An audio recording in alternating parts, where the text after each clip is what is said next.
ஆதிபாரதி சீரியலில் நாளைக்கு ஒரு வேறு லெவல் ப்ரோமோ வந்திருக்குன்னே சொல்லலாம். அதுக்கு முன்னாடி வீடியோ பிடிச்சிருந்தா லைக் பண்ணிட்டு பார்த்து சப்போர்ட் பண்ணுங்கள். பாரதி வந்து லீவ் சொல்லிவிட்டு ஸ்வேதா கிட்ட ஊருக்கு கிளம்புறதுக்காக ஹனிமூன் கிளம்புறதுக்காக கிளம்புறாங்க. அந்த சமயத்தில் தான் ஸ்வேதா வந்து ஒரு அதிரடியாக திட்டம் போடுறாங்க. இங்கே பாரு, நீ எங்கே வேணாலும் ஊருக்கு எங்கே வேணாலும் போ, அதுக்கு முன்னாடி இந்த 20 லட்ச ரூபாவை வந்து டெபாசிட் பண்ணிவிட்டு அதுக்கப்புறமேட்டு கிளம்பு அப்படிங்கிறாங்க. என்ன சொல்கிறீங்க? எனக்கு இப்போ நான் கிளம்பணுமே, ஏன் ஆஃபீஸ் வேலையெல்லாம் பார்த்து முடிச்சுட்டு கிளம்ப மாட்டேங்களா? நீ தானே கேஷியரு, இந்த பணத்தை வந்து நீ பேங்க்கில் போட்டுட்டு டெபாசிட் பண்ணிவிட்டு அதுக்கப்புறமேட்டு கிளம்பு அப்படிங்கிறாங்க. சரின்ட்டு ஸ்வேதா சொன்னதுனால வந்து நான் இதை முடிச்சுட்டே கிளம்புறேன் அப்படின்னு சொல்லிட்டு பாரதி வந்து அந்த 20 லட்ச ரூபா காசை எடுத்துக்கிட்டு கிளம்புறாங்க காரில்.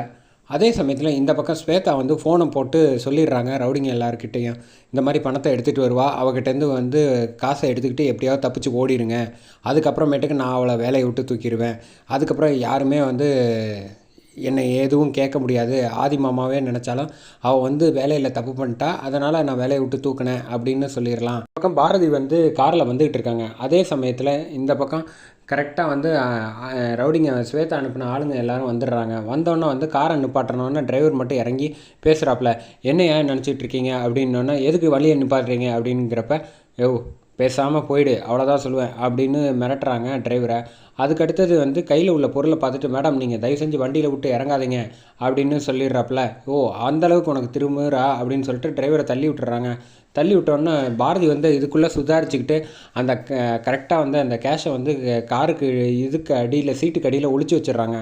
மரியாதையை வெளியில் வரையா முடியாதா அப்படின்னு, நான் வரமாட்டேன், நான் வந்து போலீஸை கூப்பிடுவேன் அப்படின்னு, நீ யாரை வேணாலும் கூப்பிடு, முதல்ல வெளியில் வா அப்படின்னு சொல்லிட்டு வெளியில் இறக்கி விட்டுட்டு பாரதி கழுத்தில் வந்து அந்த காய்கறி வெட்டுற பொருள் வந்து ஒன்று வச்சுருக்காங்க. வச்சதுக்கப்புறம் பாரதி வந்து ரொம்ப பதட்டமாக இருக்காங்க. அந்த சமயத்தில் சீட்லேருந்து எல்லா இடத்துலையும் தேடி கரெக்டாக கண்டுபிடிச்சிட்டாங்க அவங்க.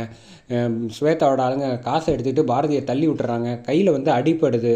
அடிப்பட்ட அடுத்த செகண்டே வந்து என்ன பண்ணுறேன்னு டக்குன்னு எந்திரிச்சு போகலான்னு பார்க்குறாங்க. இவங்க பைக்கில் எந்திரிச்சு தப்பிச்சு ஓடிடுறாங்க.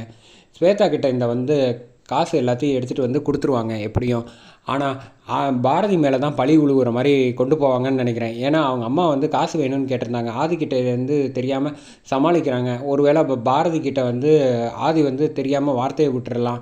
அதுக்கப்புறம் இவங்க 2 பேருக்கும் வந்து மனஸ்தாபம் வந்ததுனால வந்து அப்படி தான் ட்ராக்கு கொண்டு போவாங்கன்னு நினைக்கிறேன். இல்லை அப்படி கொண்டு போகாமல் பாரதியை புரிஞ்சுக்கிட்டு ஆதி வந்து மாதம் வந்து அந்த காசை மீட்டு ஸ்வேதா முன்னாடி கொடுத்தாங்கன்னா அது வேறு லெவலில் இருக்கும். எப்படி கொண்டு போனால் ட்ராக் நல்லாயிருக்கும் கமெண்ட் செக்ஷனில் கமெண்ட் பண்ணுங்கள் ஃப்ரெண்ட்ஸ்.